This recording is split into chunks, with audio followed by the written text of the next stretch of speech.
Well, it was a mega Mandir moment in UAE yesterday as Prime Minister Narendra Modi inaugurated the largest Hindu temple of the Middle Eastern country. Prime Minister, while inaugurating the temple, hailed it as the symbol of communal harmony and global unity.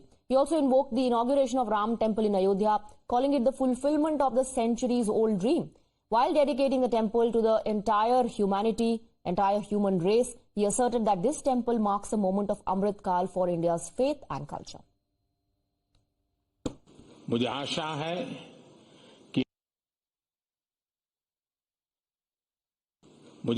है कि मंदिर भी मानवता के लिए बेहतर भविष्य के लिए वसंत का स्वागत करेगा।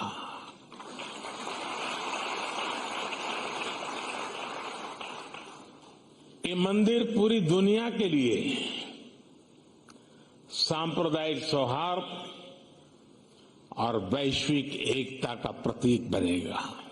यूएई की सरकार की जो भूमिका रही, उसकी जितनी तारीफ की जाए उतनी कम है। साथियों, ये समय भारत के अमृतकाल का समय है। ये हमारी आस्था और संस्कृति के लिए भी अमृतकाल का समय है। और अभी पिछले महीने ही अयोध्या में भव्य राम मंदिर का सदियों पुराना सपना पूरा हुआ है। परमात्मा ने मुझे जितना समय दिया है, उसकी हर पल और परमात्मा ने जो शरीर दिया है, उसका कण कण सिर्फ और सिर्फ मां भारती के लिए।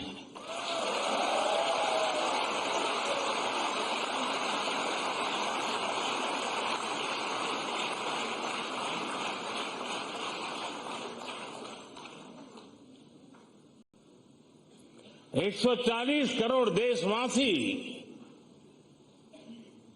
मेरे आराध्य देव है।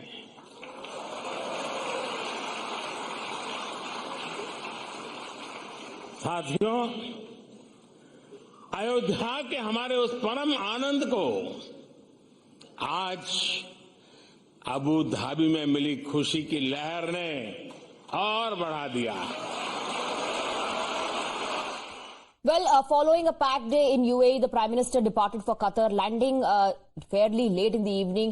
He held a meeting with the Prime Minister of Qatar. MEA spokesperson, in fact, tweeted, and I quote, "Furthering India-Qatar partnership, Prime Minister Modi held a fruitful meeting with HH Sheikh Mohammed bin Abdul Rahman Al Thani.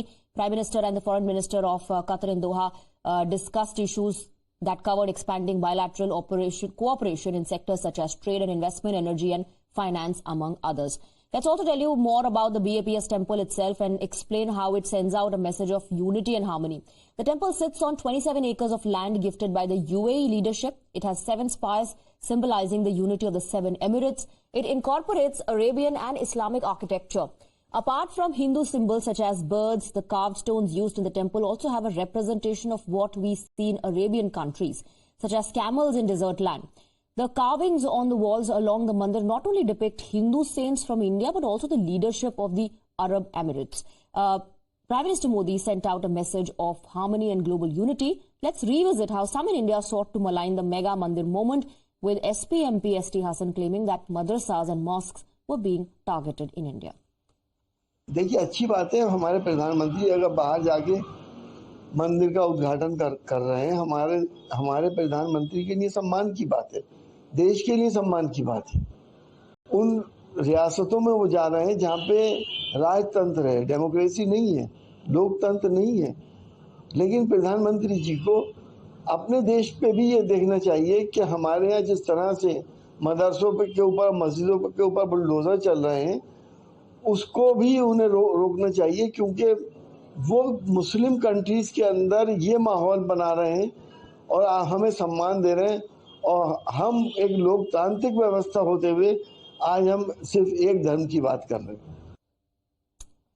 Let's open this up and go across to our guests. We're joined by Charu Pragya, BJP national spokesperson. We also have Advocate Umar Junaidi, a political analyst. Good morning to both of you. Charu Pragya, to respond to what ST Hassan said, he's saying the Prime Minister is going to Islamic nations and creating this, image there of India and talking about harmony and global unity. But in India, according to Mr. Hassan, madrasas, mosques are being targeted, bulldozers are being used.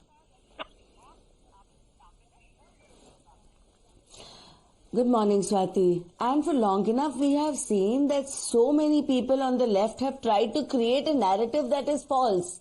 They have done their best to float a propaganda about India.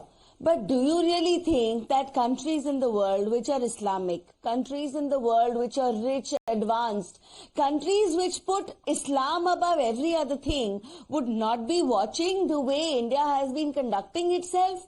I am sorry, these are the people who've got tunnel vision. उनको कुछ और दिखाई नहीं देता. Because the fact is that अगर आज हमारे देश में एक भव्य राम मंदिर बना है, at the same time, 5 acres have been allotted to make a mosque. And it's going to be the largest mosque ever made in India.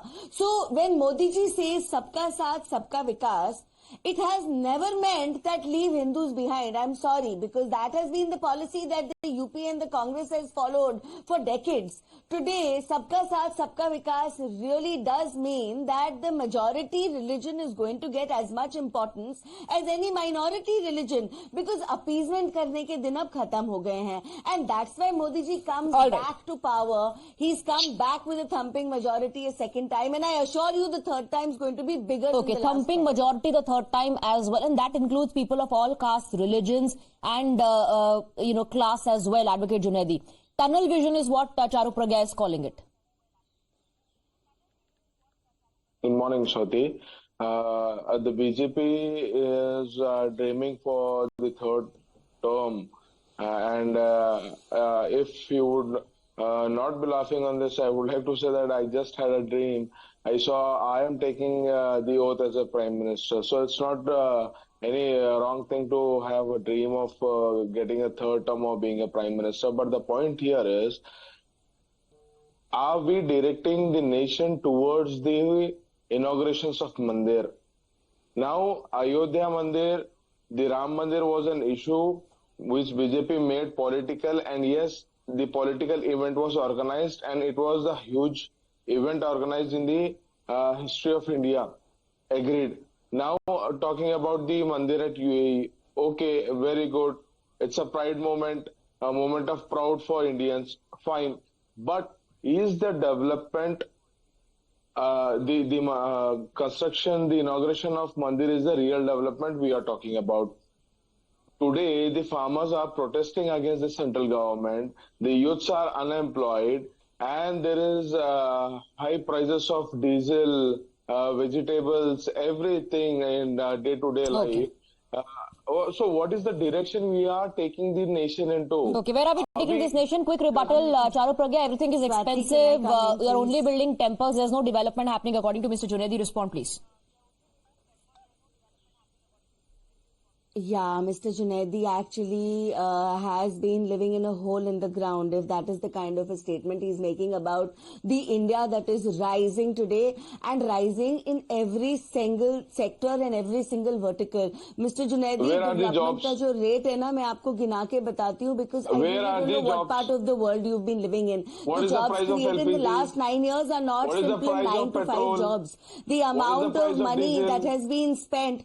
Okay, you know what, Swati, I do not want to be heckled early in the morning. ये ना minority में इस देश में politically इसीलिए रह गए हैं क्योंकि इनके ये झूठे narrative अब float नहीं कर रहे हैं. तो जब एक युवा को सशक्त करा जाता है so that he can become a job creator, that's the reality of this country, right? And yes, of course, it's a real issue. That is why in every corner of this country, in every state, BJP gets a pat on the back. And what do you get, sir? You've lost the 5 state elections and you're going to lose. All right, Charu Pragya, they're saying what and others are saying. saying today issue, is Swati. just I'll a wrap false up in 10 more narrative. seconds. All right, Charu Pragya and Advocate Junaidi, that's all that I have. Thank you very much for joining us on the broadcast. Thank you for your time.